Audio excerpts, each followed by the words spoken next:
show you how to set them up with MetaMask, how to stay safe, and depending on time, maybe how to set up an ENS domain also with your Ledger wallet. But yeah, that's what we're talking about today. So if you've been following along, you should have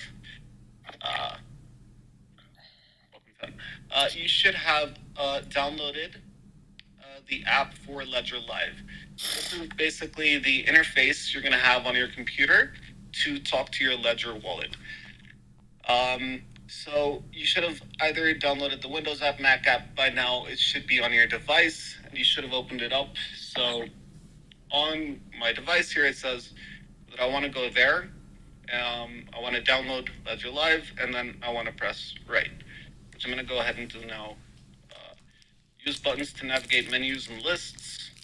Press both buttons to select, and hold both buttons at any time to go to Control Center to power off, and more. So start Ledger Live. Is you want to get the Ledger Live app open, as I have here. So you get the Ledger Live app open, and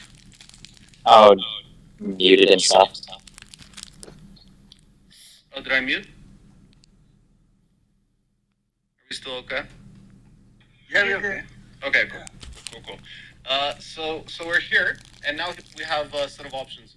Well, my camera's still visible, but I can see an option here to set up as a new device, right?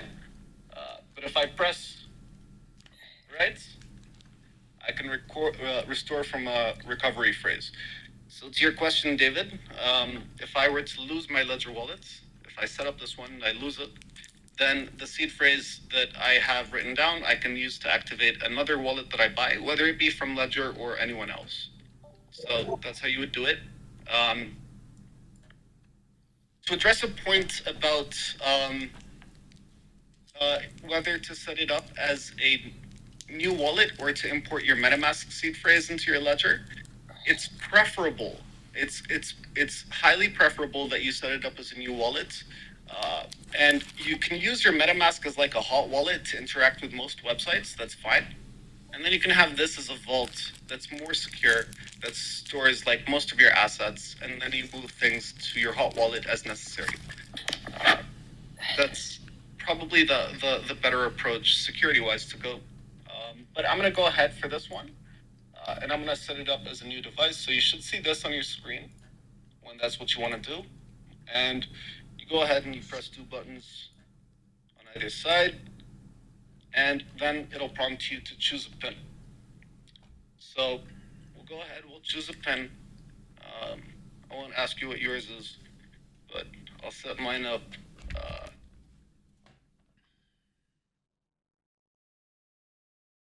And it needs to be minimum 4 digits, I think. So you can just set a 4-digit pin, and as soon as you have it in, it'll look like that. You just you press the buttons to move it up or down one. Left is down, right is up. And as soon as you have them in, you get to the check button, and you tap that one, and you confirm it. When you hold something up to the monitor, cover your face, because I think you have facial recognition on, and it will autofocus on your face. Oh, I see. So I'm at this button. Does this show here? Okay, let me see what it looks like. It looks like this. So here is where I'm sort of confirming my PIN code, right? So it's a 4-digit PIN code, or anything else that you want to do, really. 4 digits for simplicity. You're going to be entering this a lot, really. But as soon as you have it in, whoops, I backspaced. You have it in, you'll have a check mark at the, I hope I can make this show.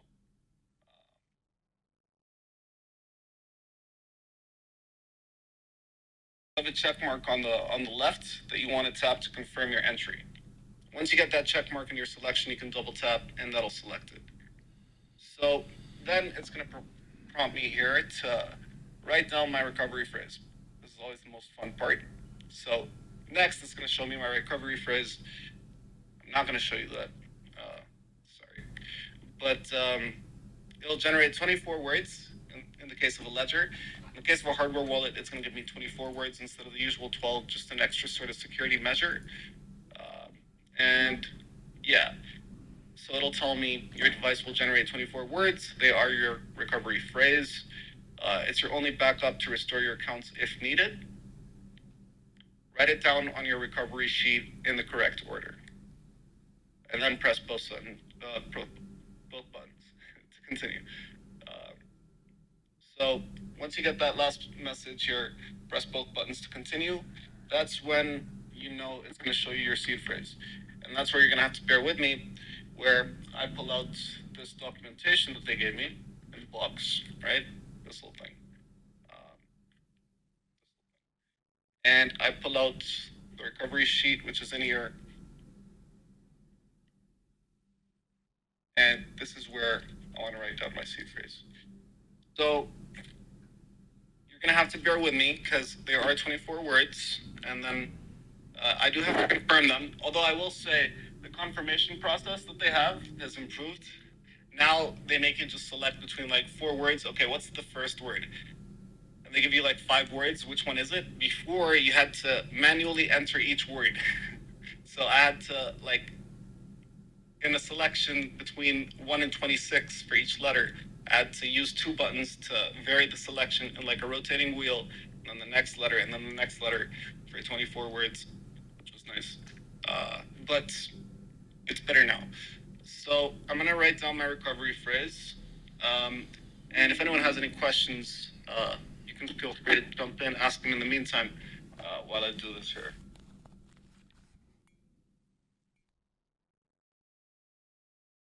I recommend keeping 2 copies of your seed phrase, writing it down once. They'll give you 3 papers on which you can write. So use at least 2 of them, I recommend. There's also something called CryptoSteel, which if you use it, you can put your seed phrase in it, and it's impervious to like, it's waterproof, it's fireproof, it's like everything proof. So you want to make sure that the copy survives, then that's a good way to do it. It's called Crypto Seal. Steel. Steer? Steel, as in the material. Oh, okay, Crypto Steel. Yeah. Yep.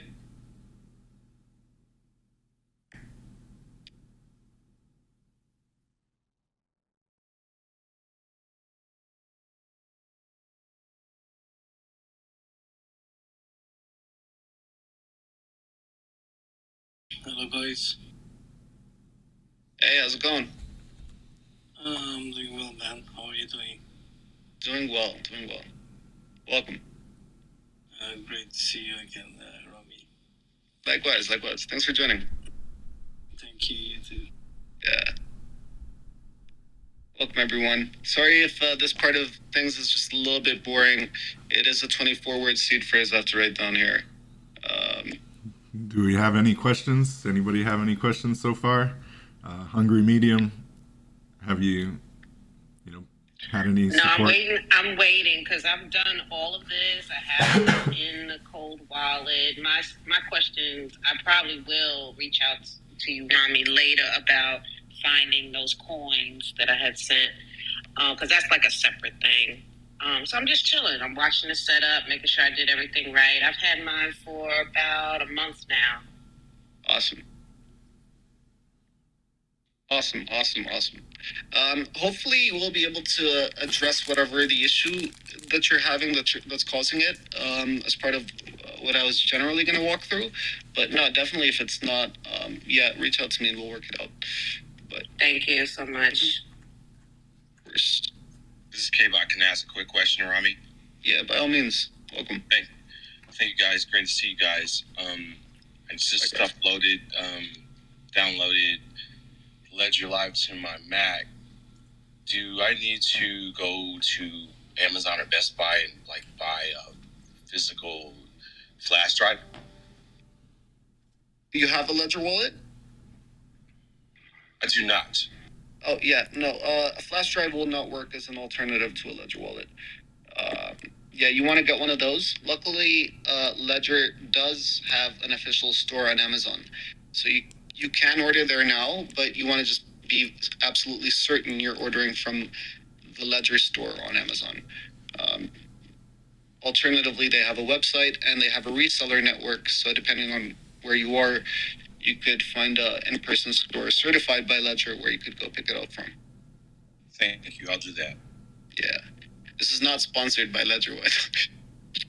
That's too bad because they making a lot of money. But Rami, while you're doing that, you said something earlier about susceptibility. So this is where I get into the whole thing about, doesn't the cold wallet have to be hot at some point when you're making the transfers? Or maybe you'll talk about the Bluetooth capability later. Or when you're in Ledger Live, that's on the internet. It's not. It's on your computer, but it's not on the internet. And Ledger Live, yeah, Ledger Live is just an interface. Oh my God! Yay! Yeah. So everything is completely cold, offline, no digital copy of your actual seed phrase. So no security compromises made. Yeah, then how the freak does it know when you send something to it? Because you have it set up in your MetaMask to let it know that you have a Ledger wallet. So you can prompt a transaction to happen, but then when it wants to go through, it needs that final confirmation. So to get it, it knows that there's a Ledger wallet connected because that's how you've set it up.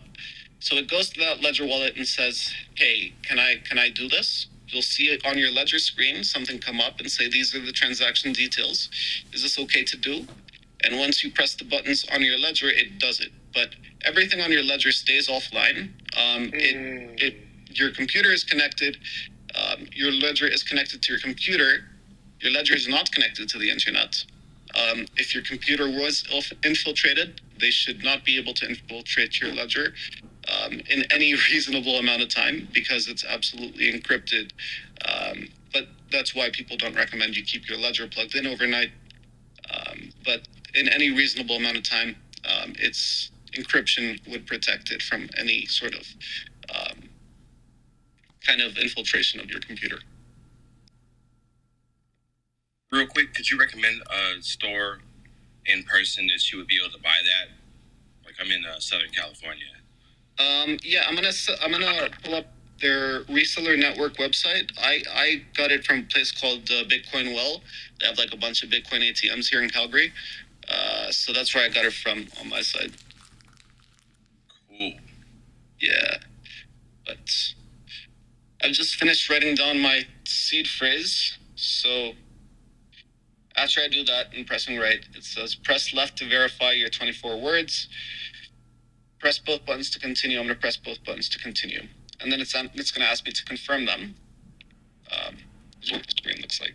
So it's going to ask me to confirm my recovery phrase. I'm going to select the words that I need to select and take it from there. I'm going to press both buttons to confirm. So it's going to ask me what was word one. I'll tell it. And I'll do that for all the words. Like I said before, you had to manually write every letter of every word, which was quite the process. But yeah, it's much easier now.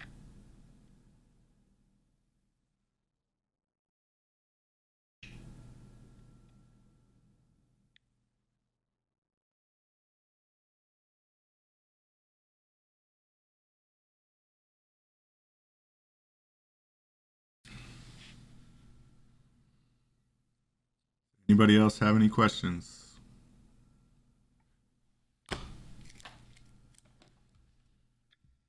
Good morning. This is Kendall. Hi, David.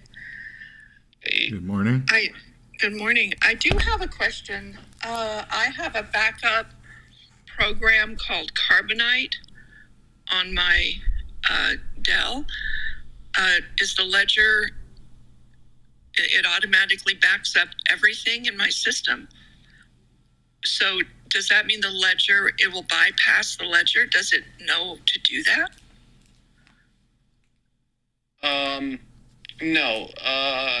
it will not have access to your ledger, even if it does have full disk access to your computer. That'll not give it access to your ledger by extension. It would be far worse for you to have a hot wallet in that setup than for you to have a cold wallet. Okay, Rami, thank you. That's Yeah, of course. I just got my 24 words confirmed here, so it says that I did it correctly. Your recovery phrase is set. Keep it in a secure place. If lost, stolen, or forgotten, all your assets will be irremediably lost. Never share it with anyone. Ledger will never ask you for it.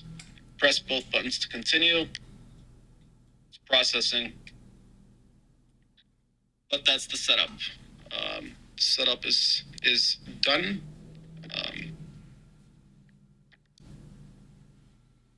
And I've got my recovery phrase written down. You can write it down once. I recommend writing it down on a couple different pieces of paper. They give you 3.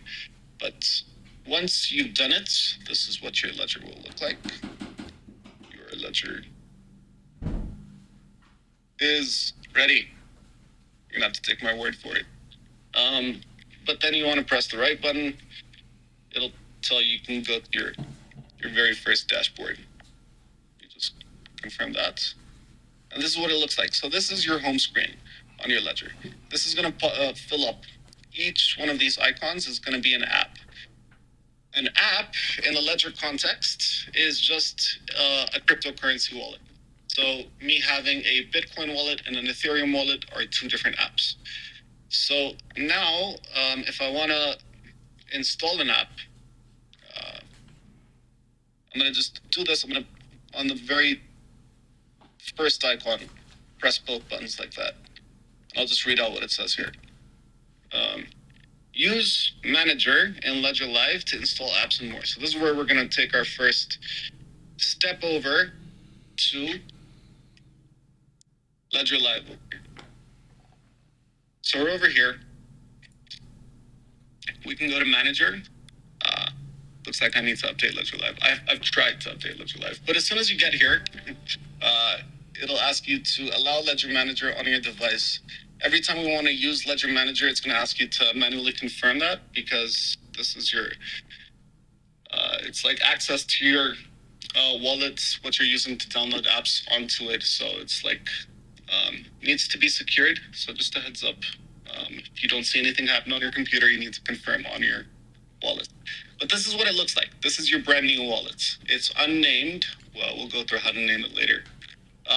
But this is what it looks like. You can have apps that you can install, and your apps that are installed starts off, obviously, with nothing in there. As you can see, this is just a 1.7 megabyte thing, this whole device. It's kind of crazy, but it should be able to store more than all of the different types of cryptocurrencies you want. And just like a note, if I have 1 Bitcoin or 10 Bitcoin, that doesn't affect the storage size. It's just my ability to store Bitcoin that does. So I'm going to just get started with some apps. Maybe I'll install Bitcoin. I'll install Ethereum. I can go down this list and I can look at all the different cryptocurrencies that I can install here on my device. I'm going to install Solana because, David, you had a question about it. And no, that was Rick, actually. Rick had a question. Oh, Rick, sorry. Rick, yeah, we're going to get that. We're going to look at that specifically. And on that note, there's this piece of text here you can see. Sometimes it says Ledger Live supported. Other times it does not. Requires third-party wallets. This is not a security compromise. It's a user experience compromise. So I can manage Bitcoin, Ethereum from right here. I can look at my accounts. And, oh wait, no. I can't leave the screen yet. I can look at my accounts all in one place here in Ledger. I can send money from this Ledger app. I can do all of that there. With some of these currencies that require third-party wallets, the officiating of those transactions, the initiating of them, needs to be performed outside of Ledger. It's not a security compromise. It's a user experience compromise. It's just that you don't have it all in one place. It's not that it's any more unsafe, though. but we've got a few apps here. So we've got Ethereum, we've got Solana, and we've got Bitcoin. If any questions that we cannot answer with those currencies come up, we'll just come right back here and install some more currencies. But this is what my screen looks like now. You can see I have more icons. Each one of these icons is a currency. And if I want to use Ethereum, if I want to do Ethereum transactions, I need to select Ethereum, and then I'll be on the Ethereum screen. So now that I have the Ethereum wallet on my device, we can go to the next step. And because I've opened an app, I'm not in Ledger Manager anymore. Let's see what happens when I go to accounts. So I can go to add account. So that's this button over here from accounts. And then I can choose a crypto asset. So I've just got Ethereum, the app, on my device. So when I select Ethereum as the asset that I want to add an account for, it's not going to give me any errors. So I'm going to go ahead and do that. I'm going to press continue. And then I'm going to have to provide a confirmation on the device. I don't know. Maybe I don't. Maybe at the end. But it's just synchronizing. It's asking me to give this a name. I'm just going to go ahead and call it Ethereum Vault. I'm going to add that account. Account added successfully. Okay, cool. So, sorry, I have a lot of accounts. But here, this is my new account that I just created. This is my Ethereum Vault on my new ledger, right? So this is, I've done everything that I need to do on the ledger side. We can now leave ledger, essentially. Then I can go to Brave. Let me just do one thing, sorry. I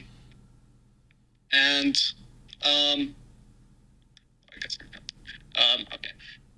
I can go to Ledger, or back to Brave rather, where I have MetaMask. My MetaMask setup is mainly on Brave.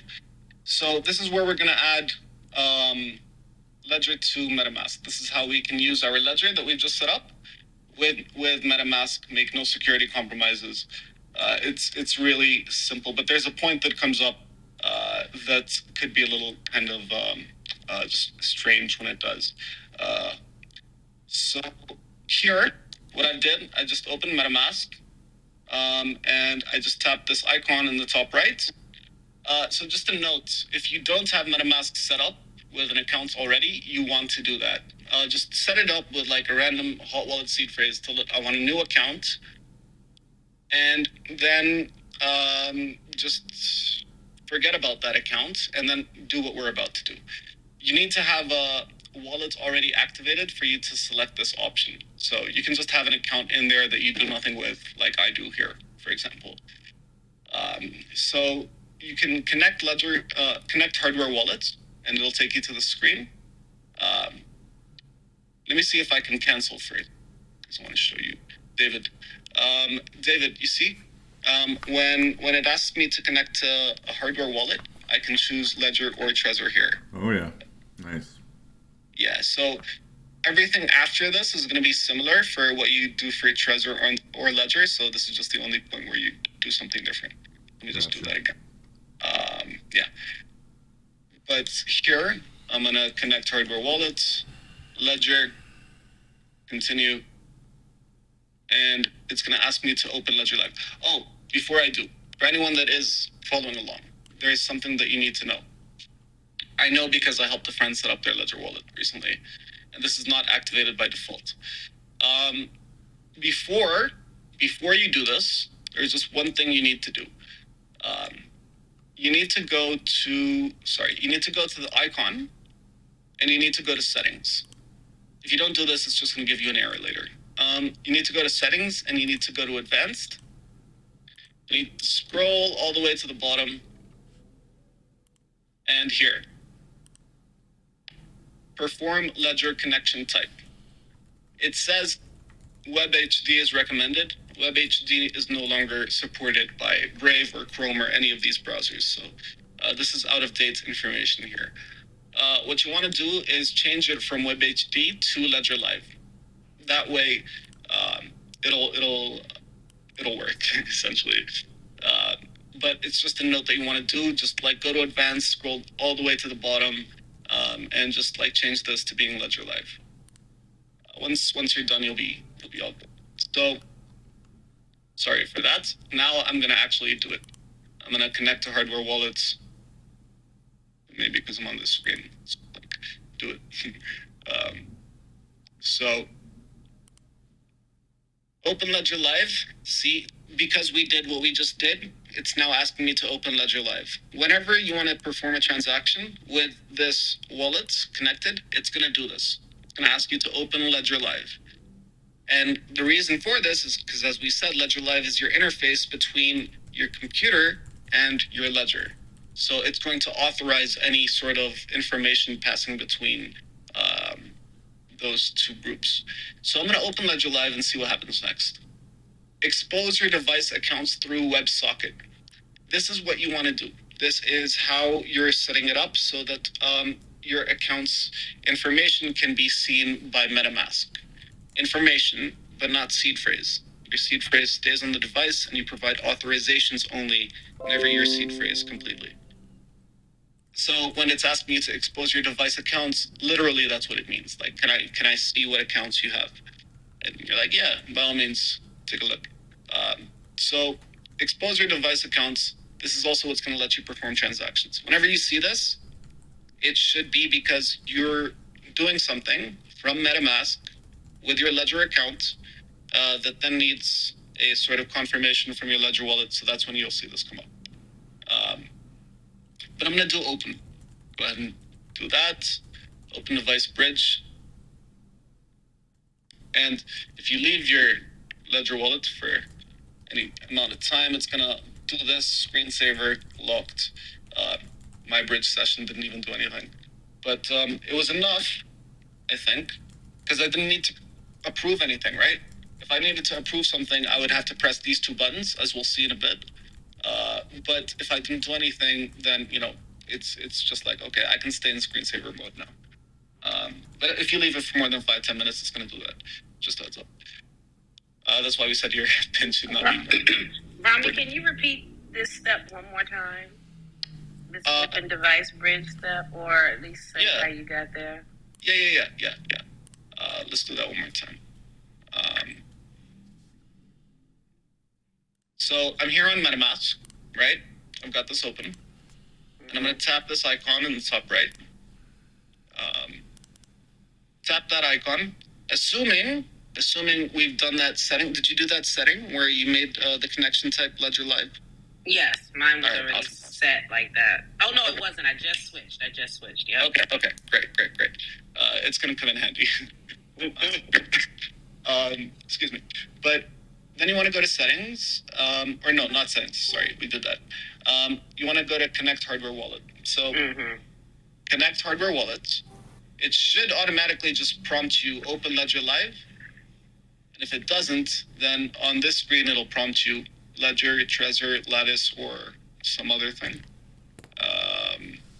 You're probably going to want to choose Ledger here, assuming that's the wallet you have.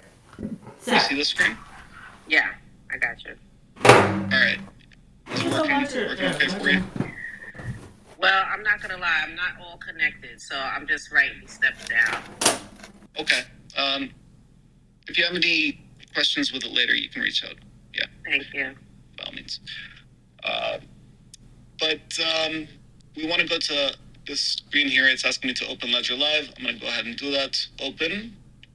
This you're going to see frequently, again, anytime you want to perform a transaction. I'm going to say open. We're good. Open. All right, cool. I'm going to go back here. Maybe because I tried to do this twice in a row. It's just like, wait, what's going on? Let me try unlocking it first.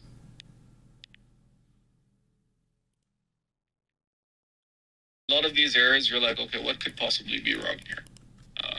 But, okay, let's try this one more time. Connect hardware wallets. Open Ledger Live. Open. Ethereum bridge opened. All right. So somebody asked about this. Hungry Medium. Sorry. You could just call me Cat. You could just call me Cat. Yeah. This is I think the question you asked about these accounts. So what are all these accounts? Why are there so many accounts? What is all this? I pressed the next button and now it wants me to open Ledger Live again. See, you're gonna do this often. But why are there so many accounts here? What's all this? What's going on? This is because you can have multiple public keys associated with one private key. I can have my private key and I can have an address number 1 associated with it and an address number 2 associated with it and an address number 3. I can have as many addresses really as I want. I don't even know what the limit is. I can have many addresses linked to one private key. They're all secured by that private key, so that's the access point for all of them. But if you wanted to sort of do things across multiple accounts, maybe there's a free mint that you see that's like limit 1 per wallet, and you want everything on the same wallet, so you can have 2 accounts with money in them, and you can mint from both of those accounts, essentially. Oh, so that's like MetaMask, where you can create multiple accounts. Exactly. In MetaMask. So this is Ledger's equivalent to that. It's a feature every wallet essentially has. You can, from any private key, create as many public keys as you want for different cryptocurrencies and within different cryptocurrencies. Yeah. But it's confused. So sorry. We're gonna just do this one more time. I was just trying to show the other screen. My apologies.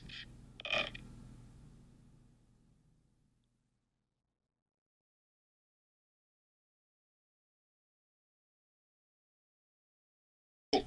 So in most cases, it's probably just best if you just stick with number 1. So number 1, select that, and if you ever needed more accounts, you can just do this, connect hardware wallet, and then now I'm going to select number 2 and number 3 and so on.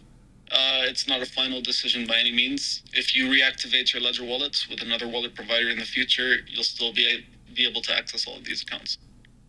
So we're going to do account number 1, unlock. Again, open Ledger Live, open. See if it asks me to do anything. Okay, no. Cool. So now we have our MetaMask set up in Ledger. We can see that's here, that we have this new account here in Ledger.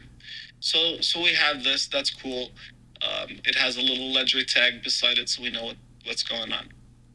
Just a tip that I'll make, especially when you have like multiple wallets and stuff. A nice thing that you can do to sort of distinguish them is you can just change this here, and you can tap that pencil icon and give this a specific name. It won't change anything on the blockchain. It's just for your sort of insight, so that, you know, when I'm scrolling through my accounts here, I know which one is my main. I know which one is like, you know, which one's which. So that's a good setup to have. I recommend, you know, you can just pretty easily change the name. It'll help you from getting confused. But you have a wallet. You now have the best of both worlds. You have the security of a Ledger wallet. You have the connectability of MetaMask. And yeah, that's the basic setup. And then from here, we can start to go into some other things. But at this point, does anyone have any questions? This is Kat again. So you did this all while your USB was connected to your Ledger, right? Yeah, that's right. So in my instance, you know how you were looking through the accounts? I actually have, let's say I had ETH, right, in my Ledger already. And I really wanted to keep everything. I have an ETH account, Ethereum account.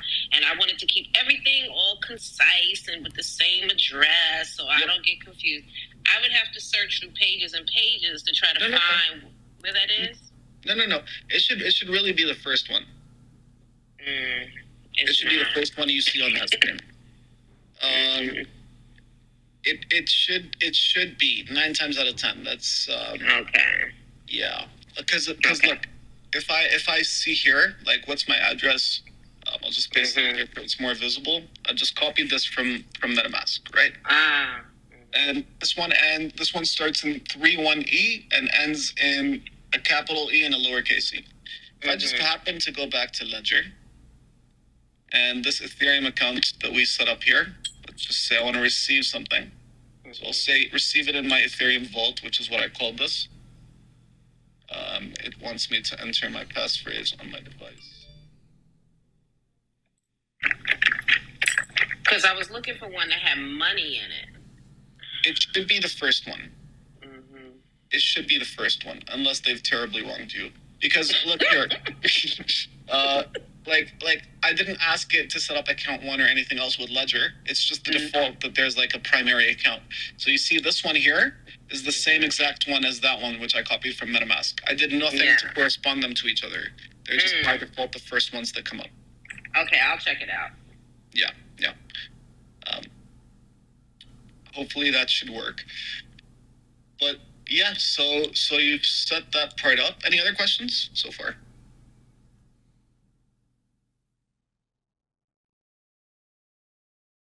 Anybody? We're good.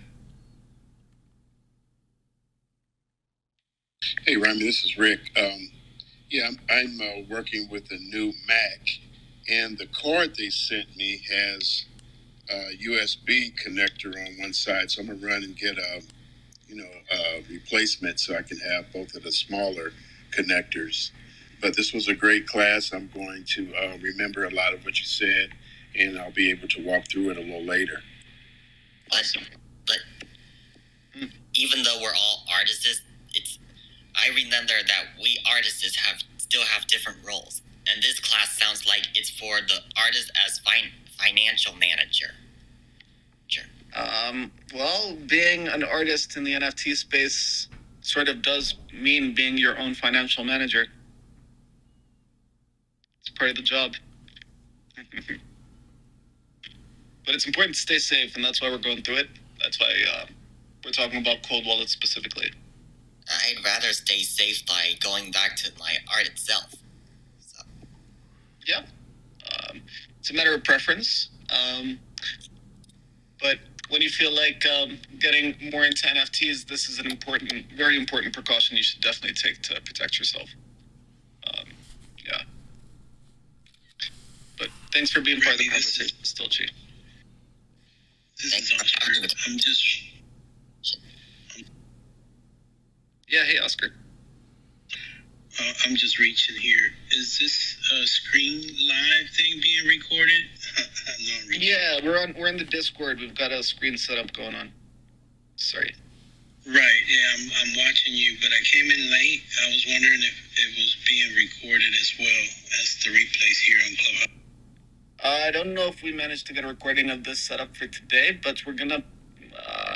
We're likely to do this. Yeah, we got a video recording as well. Oh, we do? Yeah. Oh, nice. Thanks. Except for the first 15 minutes or something. But Awesome. This is great. Thank you, David. Perfect.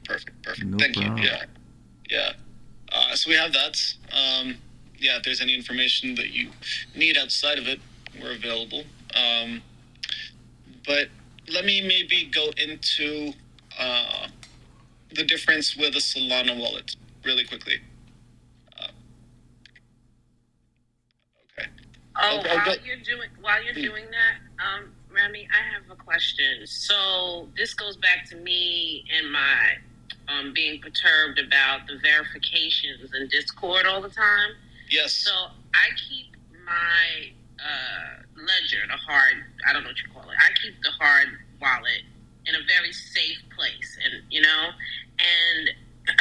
so if I do the verification using this integration between MetaMask, because I never did the real integration between the two yet. So if I do this, do I always have to go grab that every time I want to do a verification, or is it somehow the keys are stored in the integration? Yeah, no. What are you doing currently? I'm I'm just verifying a couple of Discords. I'm not verifying all of these motherfuckers.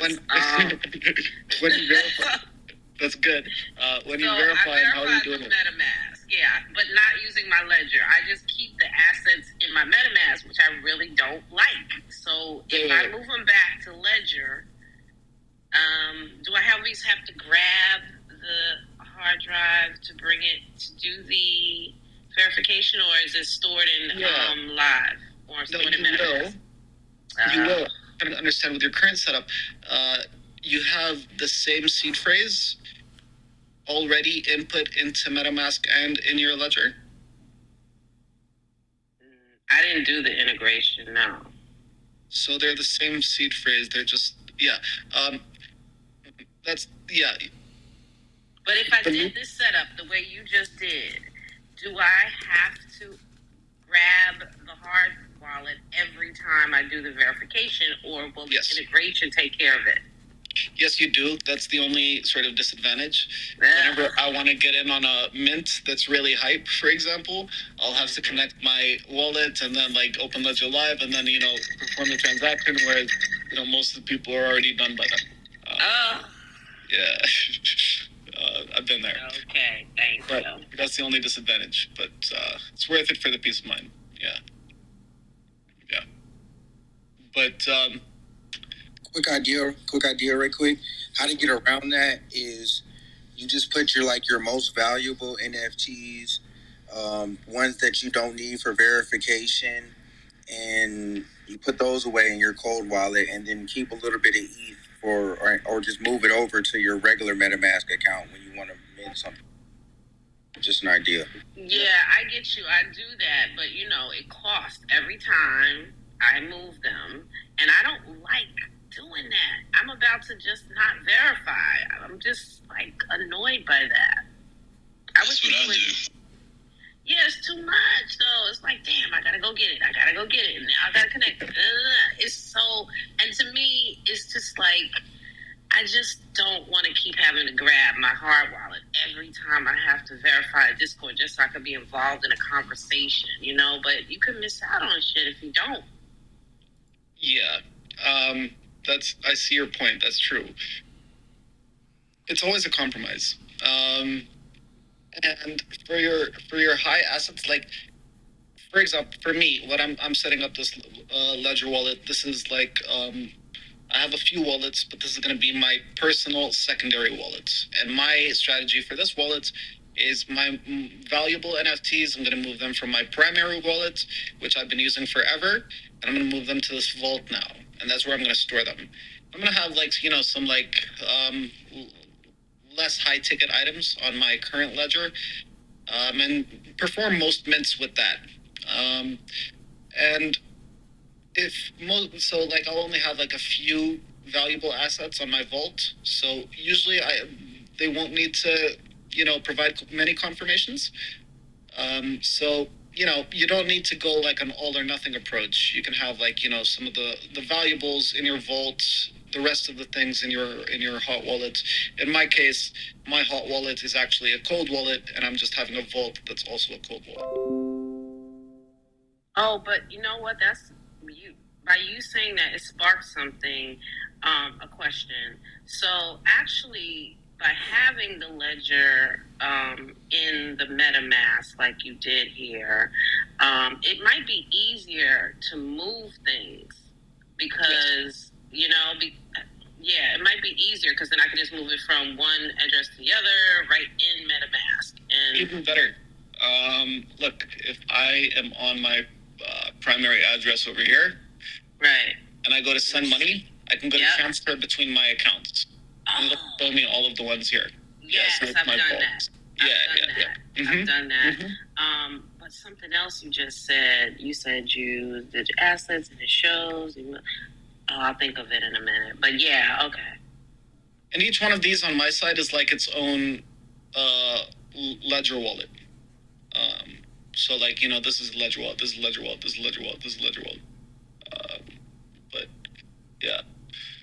So So that's that. We've got MetaMask set up. That'll cover anything Ethereum based and like a couple other networks potentially. You'll just have to like add them as networks here. Probably have a session in the future to add a network. Yeah. But essentially, you're set up here. Everything is good to go for MetaMask. Maybe we'll let's see how time looks. I want to address a question you had, Ricky, about Solana wallets. So this applies to Solana, it applies to Monero, applies to Cardano, Tezos, and a few others. They're different because we go here, go back to Ledger Manager. It's going to ask me to confirm on my device. So I'm just going to enter my seed passphrase, rather.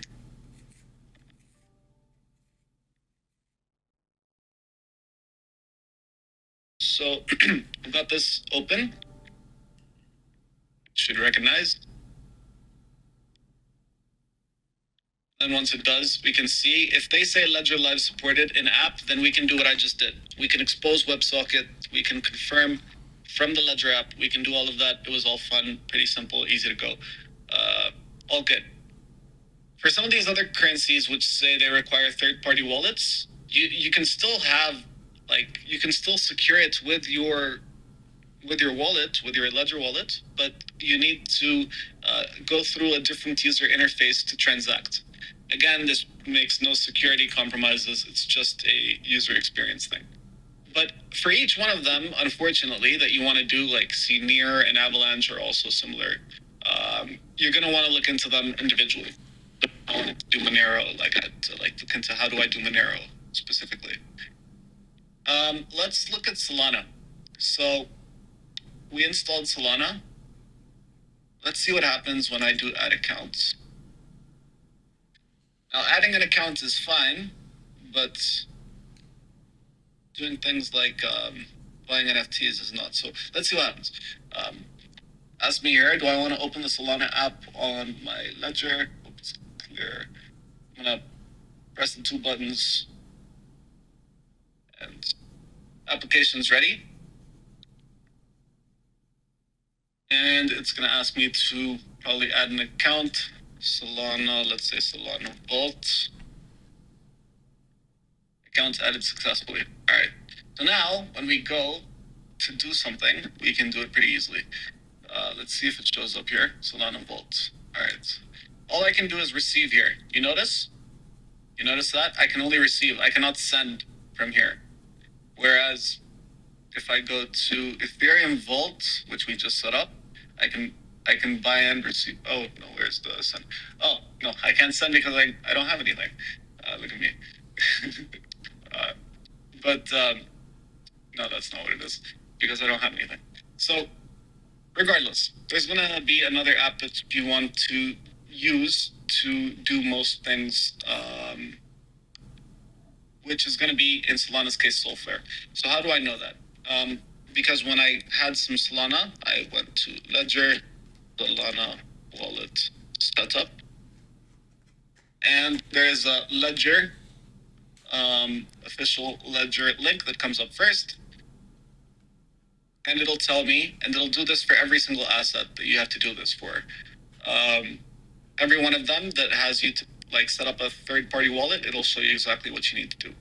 So what does it want us to do here? This is for us to have a Solana account. We want to download and install Ledger Live, update the firmware on the device.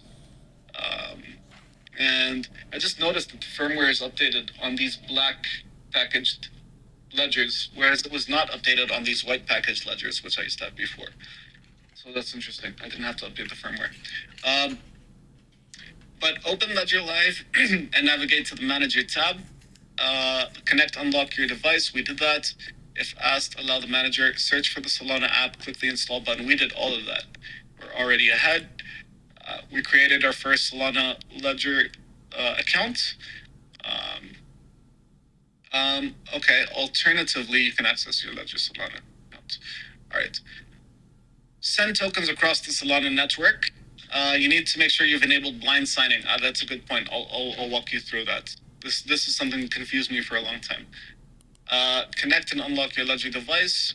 So this is just showing us how to enable blind signing. It looks like there's an update because, to be honest, I had Solana and I had a few other currencies which I could not see the balances for like I can right now with Solana. So maybe there are some upgrades even to not available in Ledger Live. But let's just go through what they want us to do here. This is oh wait, you can do Phantom. Okay, let's do that. Let's do that. Set up and use Phantom to access your Ledger Solana account. Yeah, let's do that. Open your browser and install the Phantom extension. All right, awesome. I'm gonna do this on my Firefox just because I keep that as more of like a test, playing around with browser.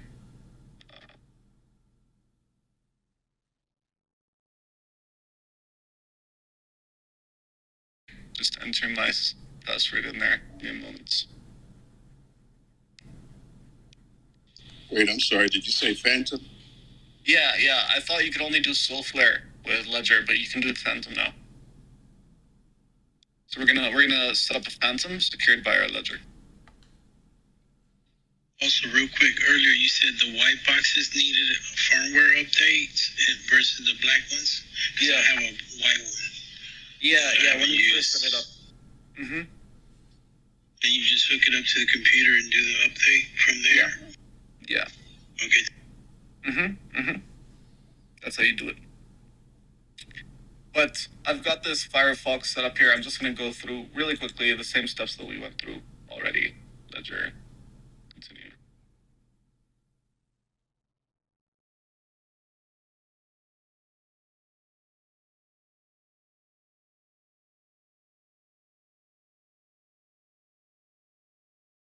I'm going to add that to account. Unlock. All right, I've got it here. I don't know why I added MetaMask, but Phantom doesn't matter. Okay. So I'm going to just download this Phantom extension, Firefox. Go over here. Okay, so this is the Phantom.app. This is the official website. So I'm just going to go there instead of trusting Google search results. And I am going to download it for Firefox. Add to Firefox. Add. Okay. I already have a wallet, so we're already at the screen where it's asking us to set it up. I'm going to tell it I already have a wallet. We'll see what happens next. Oh, then we might have to do it same as we did with Ledger. We have to set up a wallet and then add this one in later. Try to go back. Create a new wallet.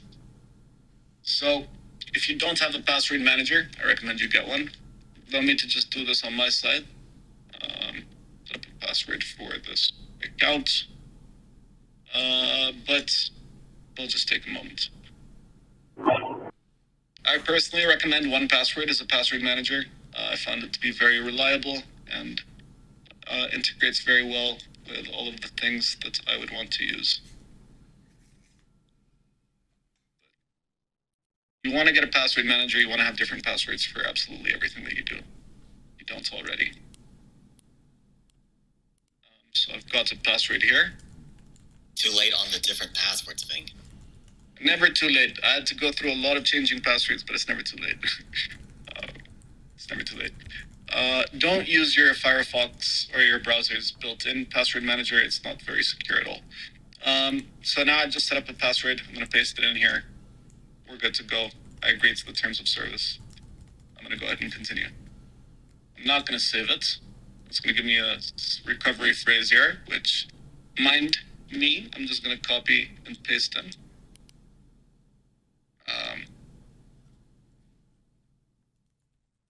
I literally have to hover over it. That's so annoying. Okay. I'm just going to write this down. Please bear with me. At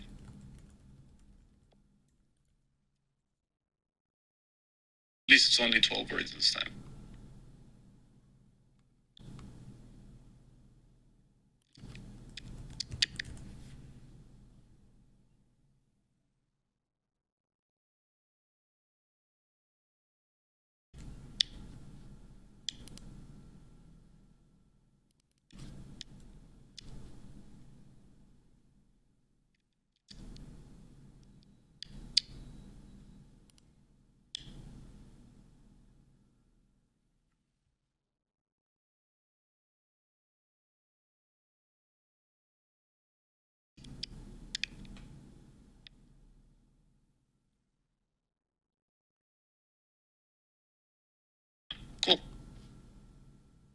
have saved my secret recovery phrase. Continue. No, I don't want a keyboard shortcut. Okay, no, I'm not going to follow you on Twitter. But now we have a phantom pop-up here. Okay, let's see how we can get our Ledger wallet in here. I've got no money. But let's see if we can get my Ledger wallet in there, which also has no money. But it's also a nice thing to have. Let's see where we can. Where might this be? That's the swap option. My collectibles. A nice wallet, to be honest. Add connect wallets.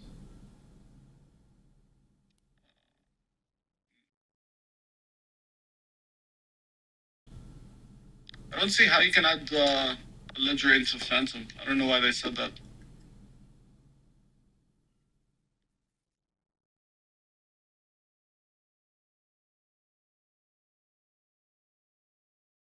You can do it with Soulflare. With Soulflare, it'll do exactly what MetaMask did for us.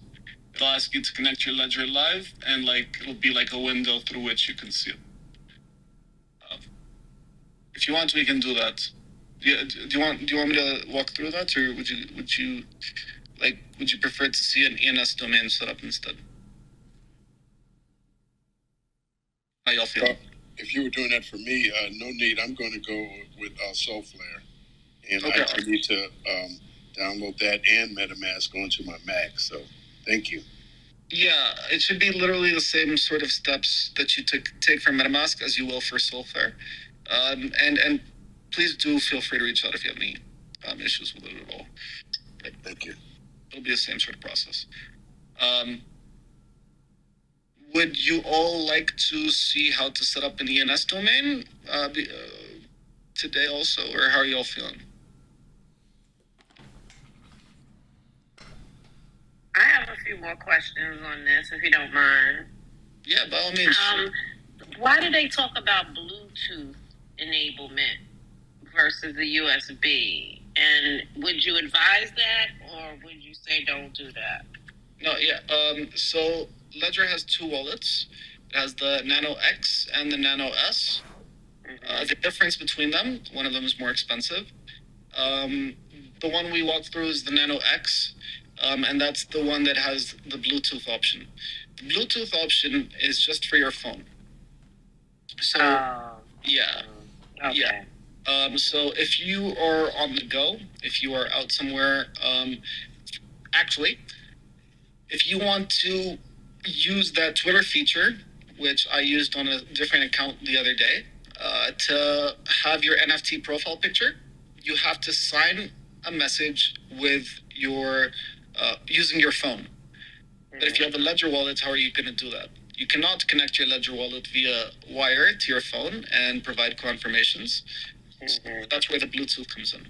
If I didn't have a Bluetooth-enabled Ledger, I would not have been able to provide that confirmation with my phone, and I wouldn't have been able to take advantage of that feature, for example. It's just if there's something on your phone, or when you're on the go, you want to be able to perform a transaction. That's where the Bluetooth comes in. Okay. I feel like I'm monopolizing this, but I do have one more kind of thing to reflect on. I'm going back to the Discord situation. So it's not like every time I go into the Discord, I have to verify. I can verify once, and then I can go about my merry way. Yeah. Okay. When you go into different Discords, you may have to verify, right. But it should be one time per Discord. Yeah, I don't have to stay connected. So I can do it one time and move on, and then have my shit in my cold wallet. Yeah. Okay. Thank you. And then, Rami, if you don't mind, can I connect with you offline about those tokens? Lo, are you listening? Because I had reached out to Lo a few weeks ago to let him know I had lost some coins. Remember, I lost some coins? Well, they gave me instructions on how to find them. They're in the blockchain. They exist. But they were trying to have me connect my MetaMask to the ledger so I can see them. And I still don't kind of understand that conceptually, but there's a way to at least see them. I don't know how to retrieve them, but I can see them. And I don't know if that's more important than anything, but if I could connect with you, Rami, offline, I would appreciate it. Yeah, for sure. By all means, I have probably a couple ideas. We can get it figured out. No worries. Yeah. We'll get that sorted. We'll probably set up another session for getting an ENS domain set up. I recommend it for everyone. I'm going to go ahead and stop sharing my screen here. You don't have to keep looking at my face. So that's really most of the setup on Ledger wallets. Is there any questions? Can I ask? Mm-hmm. Yeah. So I've got the wallet, the Ledger all updated, and it's all open. Where I left off last time is it wouldn't talk to my MetaMask. So just because it looks like everything's set with the Ledger, I'm not sure what I do to make sure it's connected to the MetaMask. Did you connected hardware wallet from MetaMask, right? You went through that step. No, I never got it to talk to the MetaMask. I'll just show that part of the things one more time then. Sorry if that you already did that. No, it's all good. It's all good. That's what this is for. Are you in the Discord where I have my screen share set up? Victoria? You're on mute. I was just checking if you're in the Discord and if you can Oh, sorry. Yeah, I'm Vicky Dick. Oh, okay. Awesome. Welcome to the Discord. But, okay, let me show you how you do that. If I open MetaMask here, I can just have a blank account that I set it up with. I need to set up MetaMask with a blank account, like a fresh wallet. Oh, yeah. I do. You do. Yeah. So the one that I have some ETH in, I can't connect? We'll get to that in just a moment. Okay. But you should have MetaMask set up with a blank fresh wallet. They don't clarify this, which I hate. When you get your 24-word seed phrase from Ledger, do not put that into MetaMask as though you're setting up a new wallet or you're importing a wallet. Do not do that. You need to set up a wallet that's blank, fresh, it's just there, so that you can access this option, which I'm about to show on my screen. This blank, fresh wallet that I have lets me click and see this option, Connect Hardware Wallet. I do not see this option at the beginning. It does not give me this option at the beginning.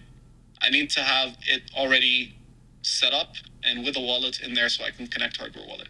So my recommendation is you have just like a blank wallet you do nothing with, or the minimum with, and then you would go here to connect hardware wallet. Before you do though, Victoria, there's a step that we mentioned. You want to go to settings, right? And you want to go to advanced and scroll all the way to the bottom. Where did you find settings? It's not here. Wait, why isn't it here on Firefox? Oh, maybe because this is Firefox. Okay, maybe you don't have to do it on Firefox. I'm going to do it on Brave. Which I'm is on Chrome. Yeah, Brave is the same as Chrome. So I'm going to go here. I'm going to go to my icon in the top right. You see that? Yes. Yeah. If I tap that, I'll see the settings option at the bottom. Yeah. Gotcha. And I want to go to the advanced ones. And all the way to the bottom. And you see where it says preferred ledger connection type? Yes, it says Ledger Live. Okay, awesome. You just want to make sure it is on Ledger Live. Okay, great. So if that's the case, then we can just go pretty easily to connect hardware wallets. Do you see that?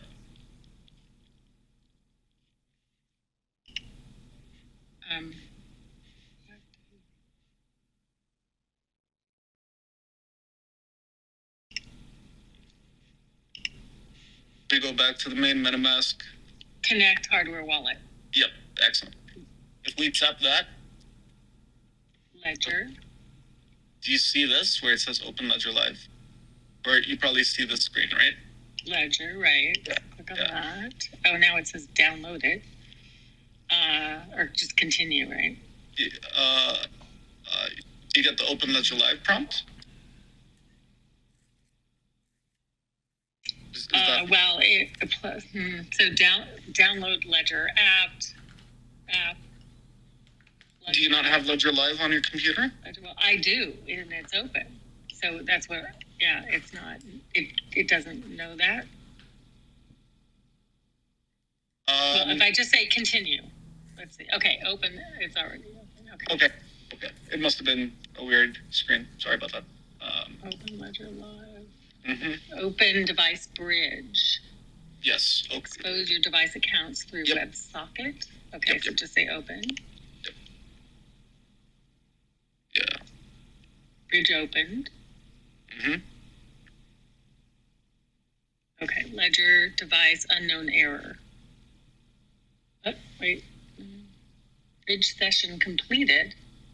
Yeah, it'll close the bridge session whenever anything is done. You get this error, right? Unknown error. What's going on? Look at your Ledger device. Do you see your screensaver, or is it unlocked? Yes. Yeah, you want to unlock So I'll have to do the PIN again, probably. Yeah.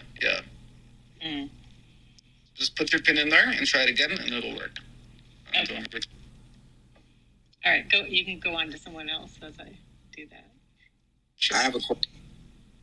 Yeah, by all means.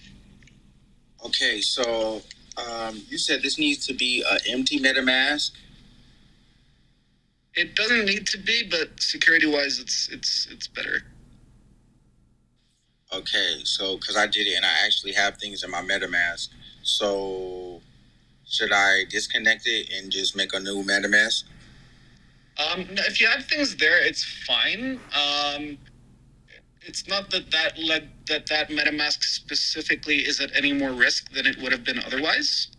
It's just that if you can have everything secured by your ledger, it's probably best for you to do that and have a hot wallet with as minimum assets on it as possible. Which is why I just recommended, like, as a basic setup, like having just a blank wallet and everything in your ledger. This is a ledger of mine. This is a blank wallet.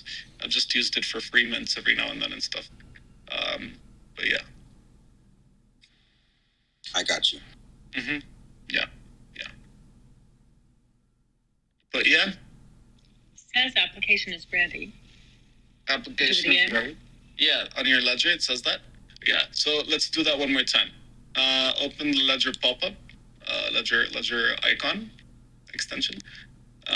Tap this icon in the top right. Connect hardware wallet one more time. And now if I do open Ledger Live, expose my device accounts through WebSockets.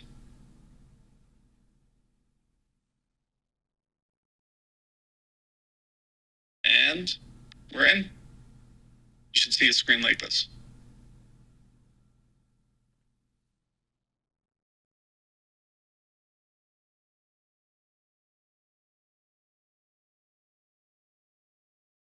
And again, with one private key, you can have as many public keys as you want. So which one you use doesn't matter. Just use the first one because it's the default and easy to find for the future. Yes. All good? Awesome. It's asking me to select the account.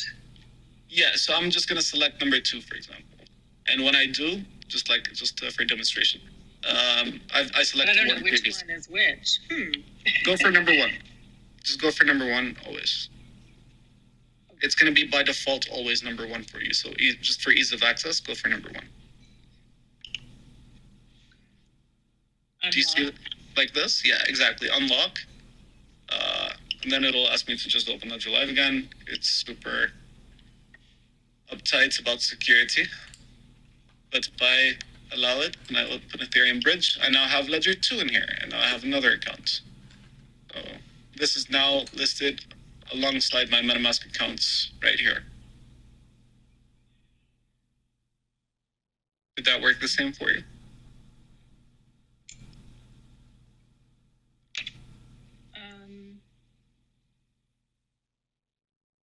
It's a little confusing. So now it says Ledger connection improvement.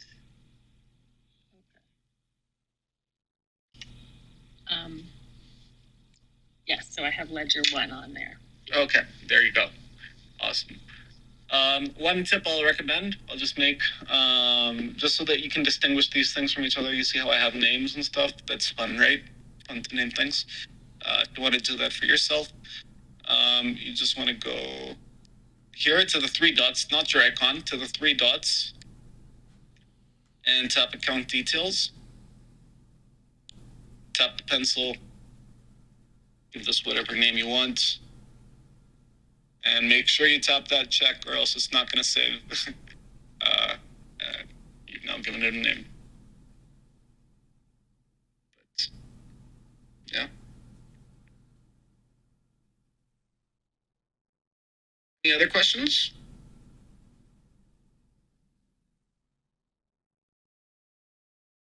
From anyone? Anything to do with wallets? What we talked about today?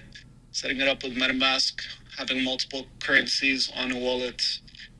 Any questions in general? Sure. This is Kendall.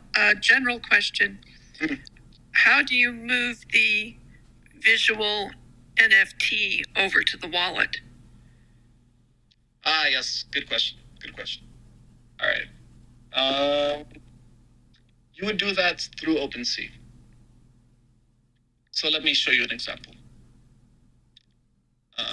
I actually can do this with my own wallet because there is something that I've needed to send to my uncle who I've been trying to get into NFTs. So I can just show you how to do it practically.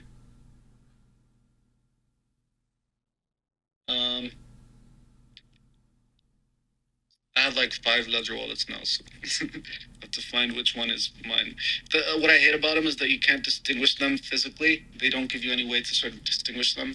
I went to like 5 stores over the past 3 days looking for a store that sells stickers. It's been ridiculously difficult. They walk in and they're like, "What, you want stickers?" And I'm like, "Yeah." And they're like, "What kind of stickers?" I'm like, "Any stickers. Do you have options?" And they're like, "No, we ain't got nothing." I'm like, why you ask me what type of stickers? Like, yeah. I'm just putting in my. You just got to go to Staples. You get those little colored dots. You know, you just have like different color for each one. Yeah, there's a Staples for sure. I know there is one. Yeah, that's a good idea. I'll probably do that today. Yeah.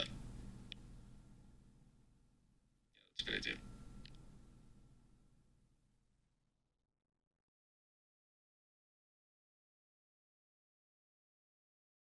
Okay. I got my pin in there. Sorry. All right. So I'm going to show you how to transfer an asset from your ledger to wherever you want to.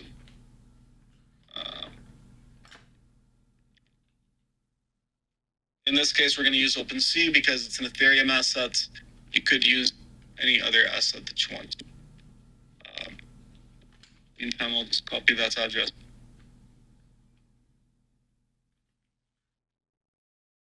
Is it loading so slowly? Is it an OpenSea thing? All right. You get that address. I think it's a Brave browser thing. I found that Brave is kind of broken with OpenSea in my experience. Oh, yeah, it's been a little sketchy. Interesting. I tried to use it so as to limit how much information Google is able to collect on me. No, it's awesome. I love Brave, and it used to run really smoothly, and then it just started being broken on OpenSea, and I'm like always on OpenSea. So now I have to use Chrome a lot of the time just because the Brave is broken. What a coincidence. Mm-hmm. They're both built on the same technology. Yeah. Mm-hmm. Okay, I found the address I want to send to. I'm just copying that. All right, I got it. Okay. So all I've done so far is I've connected my Ledger wallet. I have put in my PIN phrase, so I'm not looking at my screensaver. It says application is ready. It's on Ethereum. It's good for me to go. So now, because my Ledger is already part of my MetaMask accounts, I don't need to sign a message when I get to OpenSea to prove who I am. Like, it knows that it's part of my Ledger accounts. It can't do anything with the information that it has, but it knows that this account has used MetaMask here before, so it knows that this is mine. So this is my account. And so I'm on OpenSea. I tapped on my account. This is ridiculous loading times. But yeah, this is. I'm gonna try to get Chrome going in parallel. See if it goes any faster.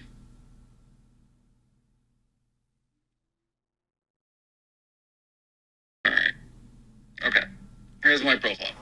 Yeah, you can see the NFTs here. The NFT that I want to send for today, the one I'm interested in, is this guy. Pick any of them. Oh boy. I've got Chrome going on my other side here. It goes any faster. All right, no, we're good. Well, don't send if the gas is crazy. Yeah. Actually, let me make a recommendation concurrently. I was gonna say too, you gotta add the gas extension, man. Little Ethereum gas extension. My preference, and this is a good point you bring it up. My preference is to have as few extensions as possible, because most of these extensions, and by the way, this is a good MetaMask tip for everyone here. If you're still looking at my screen, right-click MetaMask, manage extension. Where is it? No. Yeah. Let me see if maybe because I've adjusted it here, or maybe it actually affects it by default. Yeah. See. You can see an options menu. This is how it looks like for Brave. On Chrome, it's a little bit different. You'll just see it as a pop-up. But I just installed this Trade Sniper extension recently. It shows me more information on OpenSea. So if I go to Manage Extension, this site has access to only specific sites. The default is it has access to all my sites. It can see everything I do on every website that I go to. Every extension that you download has this, MetaMask included. So you should go into them and you should change them to on specific sites for things like that. That's why I've sort of limited my use of extensions, because I don't want them to see all of the things that I'm doing everywhere that I go. Honey does this. Honey knows what you're doing everywhere that you go on the internet, because it can see everything that you do on every website that you go to.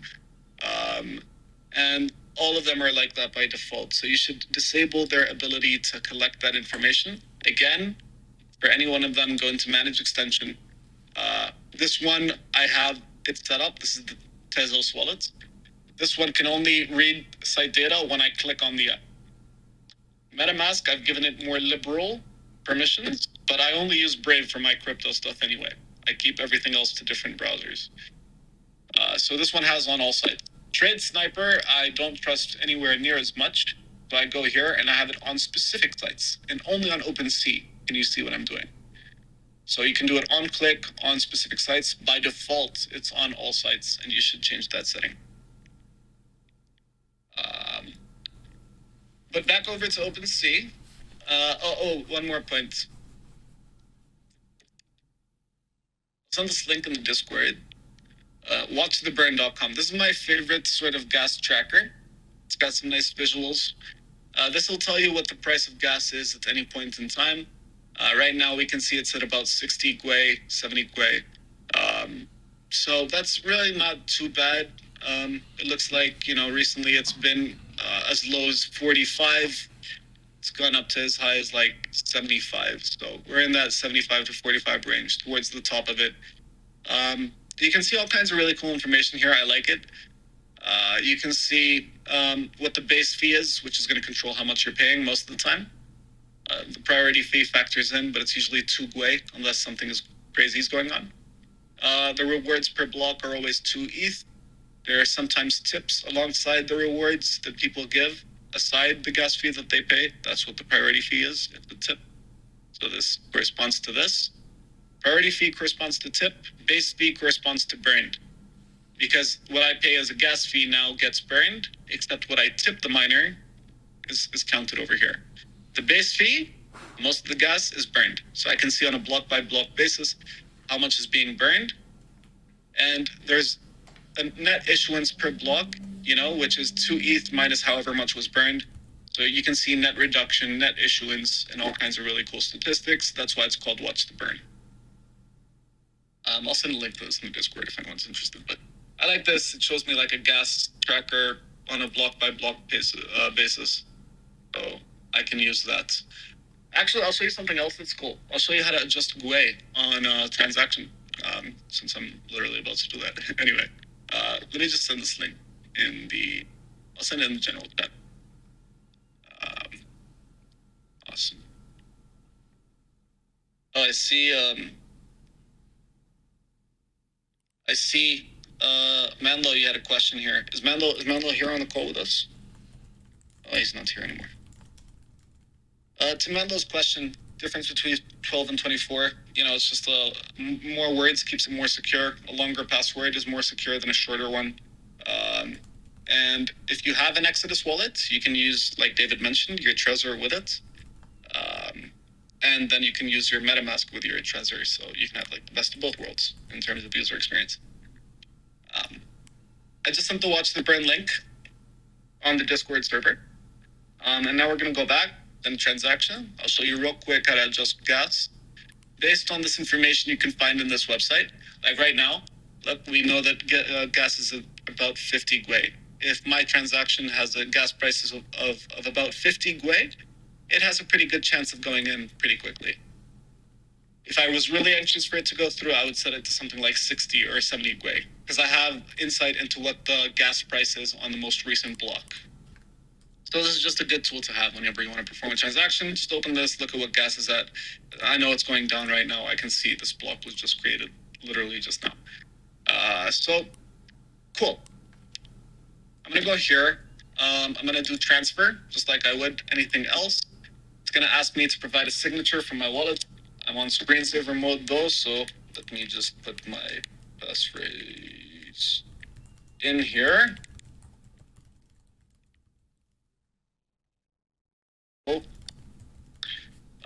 Sign. So yes, whenever you want to sign, you have to connect your wallet, put in your passphrase, open Ledger Live, open. It's the price you pay for security, but security over convenience for sure.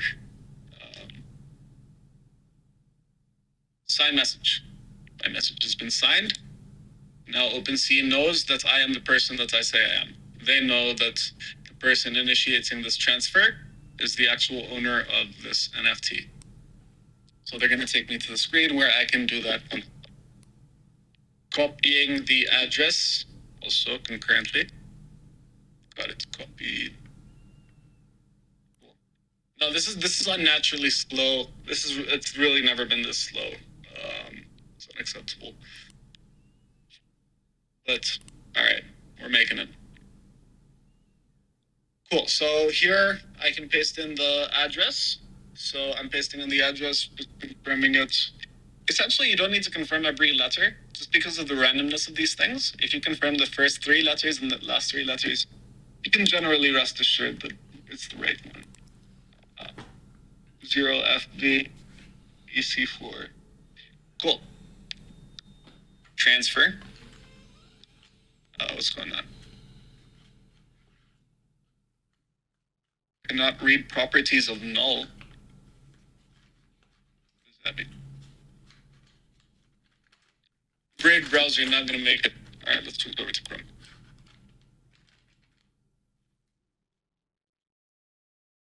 I just need to enter my password. Just a moment.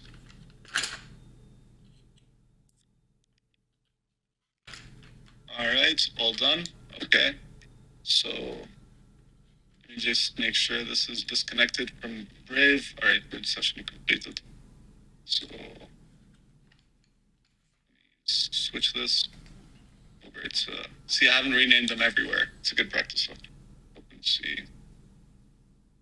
Oh wow, look at that. Look at how snappy that is. It's a breeze. I jinxed it. Yeah, but to Saint's point, maybe there's some nefarious OpenSea, hating on Brave or something, trying to push people to Chrome where they can steal your data. Yeah, OpenSea is gonna have a lot more competition coming up. I just got my invitation because I signed up for waitlist ages ago for Coinbase NFT, and I got an email yesterday that Kraken is working on their own NFT marketplace, and I know that Consensus is working on their own NFT marketplace. So there's about to be some significant competition to OpenSea. We'll see how that works out.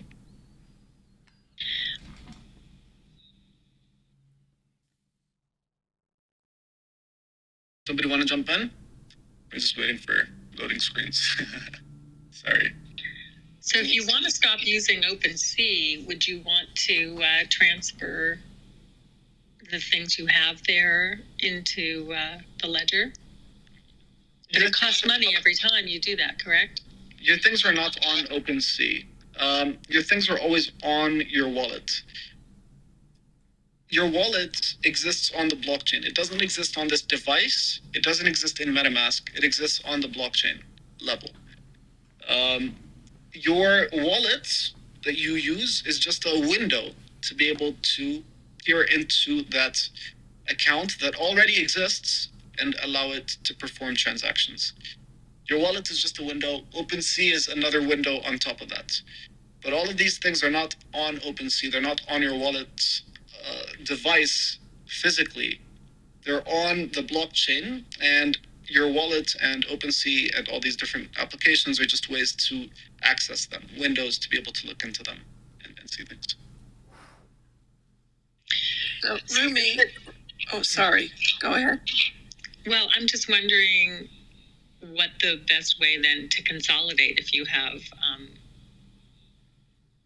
like it would be nice to just have them all in one place, but it seems like you have to pay every time you want to move something. Here's what I recommend.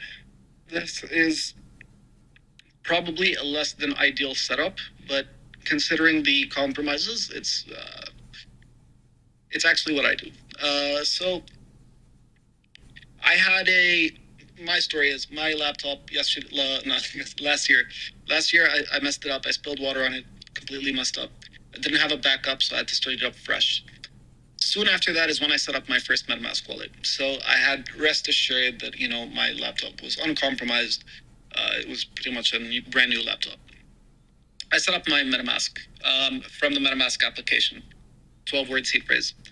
When I got my Ledger wallet, I put in those 12 words into the first Ledger wallet that I had, and then I deleted MetaMask from my computer, so the digital trace of it was deleted. And now the seed phrase is secured by my Ledger wallet. This is an imperfect solution. I will stress that. The ideal, optimal security situation is to have like a fresh wallet.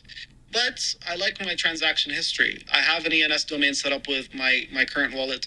I have a transaction history that, I like to have and see and maintain. I want to keep my wallet. I don't want to be a wallet hopper. I have some sentimentals. So what I did was I put that phrase into my wallet, and I'm like, okay, cool.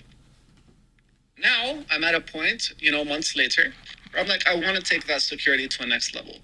I still want to keep this main account that I have, but I want to take my security to the next level. I want to save my most high value assets. So that's why we're actually having this room today, because I ordered a Ledger wallet, and I thought maybe we can go through setting it up together. This Ledger wallet, for me, I'm going to have my high net worth, most valuable NFTs sent there.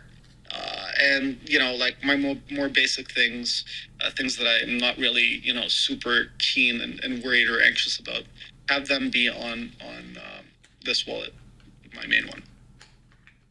So it's not like you need to go all out on security at the beginning. You can evolve your security over time. I have a quick question. This is Kimberly, but I just got here, so excuse me if you've already covered this. But what if you have an NFT that holds a lot of utility? So then in order to, participate or whatever the utility might be, participate, I'm thinking like being able to get into different metaverses and so forth. You need to have that proof in your wallet. So putting it in a cold wallet probably, even though it's worth a lot, probably isn't a good idea because then you can't utilize the utility. So what is a good compromise, I guess? You can utilize the utility because you can have your Ledger wallets here in MetaMask. You can have the security of a Ledger wallet and the connectivity of your MetaMask. So you should just limit how much you do that. Like with my Vault wallet, which I'm setting up, and I'm going to have my important NFTs, I'm not going to be going around and like free minting on like, some degen website because, that one has some valuables on there. I want to keep those safe. I'm not going to go around signing transactions willy-nilly with my Vault wallet, but I'll be more comfortable doing that with my main wallet because, there's less to lose. But that's how I would recommend going about it. Having a wallet, your Vault, that you don't do many things with, sign many transactions with, just for the safety. And having a main wallet that you're more liberal with. If I have a Vault with a high value NFT and that the team behind that NFT is doing something, I have two options. If I trust that team and I know they're accessing the safe website, then, I can probably just do it with my Vault account. Alternatively, I can move the NFT to my main account and perform a transaction there and then send it back to my Vault. But the point is you should only be performing the necessary transactions from your Vault. If you do something on a trusted website that you absolutely trust, then, that's your judgment. Usually it'll be fine if you made your judgment correctly. Thank you. Yeah. One thing I want to show you though, I'm sorry that we're not going to be able to show the transfer today, so we'll save that for another time. But essentially, all I wanted to show you on the transfer side of things was that when you transfer something, you'll get a MetaMask pop-up. Before confirming, you'll see an estimated gas fee right about here. You'll see a thing that says edit, and you want to just press that, and it'll take you to a screen where you want to do advanced, and you'll be able to put in a GUI price as you choose. There's something called gas limit and gas price. Gas limit, never play with gas limit. Never touch that. Gas price, you can play with however you want. Gas price is going to correspond to whatever price you see here. You can put in, like right now, I could put in like 55 or 50 or 60. I don't need to put in 100 GUI because I know that, that would be overpaying right now for transaction fees. I can just go in here. I'll put like a corresponding gas fee in there. Never change gas limits. Gas limit is the amount of data required for the transaction on the blockchain. So if you change the gas limit, you could be paying for space, but it's not enough space to do what you want to do. So just that's it. But one more thing I want to show you. There's a website called revoke.cash. If I go to revoke.cash, I can see all the allowances that I have set up. So let's see here. Allowances, these you want to always keep an eye on. So these are my allowances. You can see them for tokens and for NFTs. Allowances means that people can perform transactions with my money. I've been on SushiSwap before. I've done some DeFi, some things like that. So I've given SushiSwap allowance to spend my ENS and another thing that I don't have here anymore. I've also given SOS allowance to SushiSwap. When I sold my SOS on SushiSwap, I had to give it an allowance there. But you can see here exactly what the allowances are and what they are for different assets. If I had a unlimited Ethereum allowance to a shady website, that website could take that allowance and spend all of my ETH and everything that I want to do. So you want to go in here regularly, especially if you feel like you've signed a transaction on a nefarious website. This is a very, very important step to do. It could save you quickly before anything bad happens. Oh my God. And what do you, I'm so sorry. And what do you put in revoke.cash so that they know who you are? You gave them your wallet address? No, I have my wallet here in MetaMask, so it just knows who I am. Oh my God, this is the greatest website ever. Yeah, it's a really good one. It's a good tip. So you'll be able to do it on a token level and on an NFT level. So I can go in here, I can see my NFTs. Okay, what allowances have I set up? This collection that I don't really care about. This collection for which I have, I was gonna list something, but I didn't. But it's probably better for me to revoke this. But for now, I'm keeping it open while I decide if I want to sell this NFT. This allowance is, remember, is what allows OpenSea in this case to do things with my wizard. You remember how when you want to list something on OpenSea, you need to pay a transaction to give it the allowance to do that? That's what you just did. You revoked. You established that allowance by performing that transaction. Although sometimes, signing a transaction could set it up too. So be careful when you sign things. But you want to go in, look at, okay, who has unlimited allowance? If I see a strange website here, like just strangewebsite.org, unlimited allowance for my Forgotten Rune Wizard or whatever else here, I'm gonna be like, hold up, that's not right. I'm gonna go ahead, I'm gonna revoke you, and it's just gonna ask me to pay a gas fee, and right now it's actually not that bad at all. So $5 at about 50, 60 gwei. Yeah, it's not bad at all. Oh, really quick. Sorry guys. I can show you how to change your gas price really quickly. So I'll just show you that real quick, and I think we can start to wind down here. But I showed you how to revoke allowances. Review this regularly. I'll send this link in the Discord right after. Do this regularly. Revoke allowance.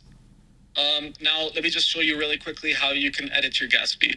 I remember I told you there would be an edit button right here. This is the one that I'm talking about. So I can go into edit. You see, it'll tell me low, medium, high. That's not good enough for me. I want to take it to the next level. So give me some advanced options, please. Advanced options, gas limits. We never change gas limits. Never touch that. Priority fee, you don't really need to worry about it most of the time. But max fee, hold on, it's telling me I've set it up so I can go ahead with 80 gwei. Do I need to go ahead with 80 gwei, or can I save some money here? Well, it looks like it's not really close to 80 gwei, so maybe if I do this at about 60, 63 gwei, I can probably get in the next couple blocks. Maybe not in this one, maybe not in the one after, but I'll be in the block that's in this range soon enough. So that's how I would do it, right? I would go into, just one more time, edit, advanced options, and I would change this max gas fee. I'd be like, okay, maybe let's go. I'll just, to play it safe, I want to make sure this goes through quickly. I can set it up to 70, and if I did, it would have been in this block right here. So that's how you would do that. So yeah, a little bit of a crash course on some cold wallets, connecting them with MetaMask. Revoke.cash as an excellent tool to have and to depend on. Keep an eye on it. I recommend everyone here just after this room, just open this, review your allowances, and just make sure everything there looks good. All right, thanks, Rami. That was awesome. And yeah, revoke.cash. I didn't know about that. That's pretty sick. So I'll try to edit. Add something to that. I'm sorry, David. I wanted to add something to Revoke that I learned from Simona. I think you can do the same from Etherscan as well to revoke your stuff. There's but it's function in there. It is, but it's in beta. It doesn't show everything. I can even You're right. Yeah, like it won't show me all of these here. I don't know how revoke.cash got it set up better than Etherscan. But if revoke.cash is not working, you can go to Etherscan. Yeah.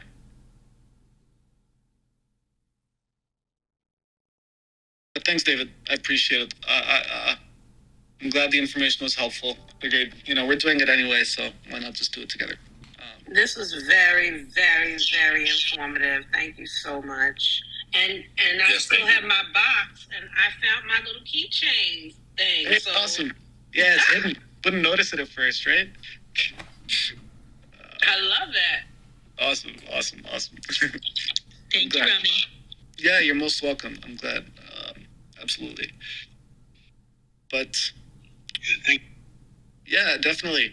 This is really exciting. Exciting time for us, especially because the Dream Conduit is getting ready to send out the first batch of certificates, hopefully sometime this week. So if you're a dreamer and you've been in a Dream Conduit room, 3 rooms in 1 week for any point over the past half year, more than half a year, then you're going to be recognized as a dreamer with a certificate NFT, which is going to arrive in your wallet in the next within the next week. So if you are a dreamer, we hopefully have your address. If we do not, we'll have reached out on Twitter, Instagram, asking you for your address. And yeah, so we'll be sending out our certificates soon, and we'll have a room to talk more specifically about it. But I wanted to bring that up for anyone who's setting up a wallet today, who would like to give us a different wallet to send their certificates to, just so that we know that ahead of time. So I just mentioned that. Where do we send our wallet address? Drop it. Why don't you go ahead and drop it in the drop address, and we'll reference if you're a dreamer and get that address in there. Let me check.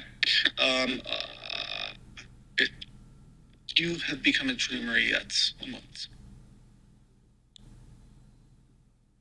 Probably not. Well, maybe. Let's just make sure. So here are our dreamers that we've been trying to collect addresses for. So I imagine if I type in, you're not a dreamer yet, unfortunately. Sorry, but if you come into another couple rooms this week, you will be. Oh, okay, I get it. It's by attendance. Mm-hmm. Is there a list where we can? What's that? Sorry. Said, is there a list where we can check, or everybody can check? We will send out. I'm actually going to do that today. That's a good reminder. Thank you. I'll send a list of the names for people we have not collected addresses from. So that way you'll know if you're a dreamer yet. Either you've given us your address explicitly, or your name is on that list. And when is the cutoff to be a dreamer? Well, dreamers are open-ended. You can always become a dreamer, and these certificates have a role to play in our DAO, actually, so they're very, very, very important. We're going to talk more about it in a specific focused room this week, but you can always become a dreamer.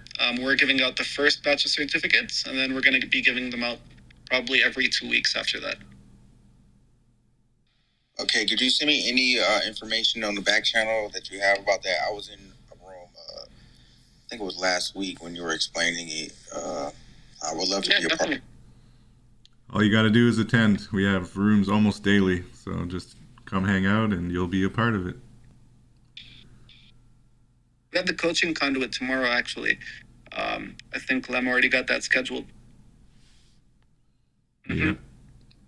But yeah, the dreamers are a very big, very, very big role in our DAO.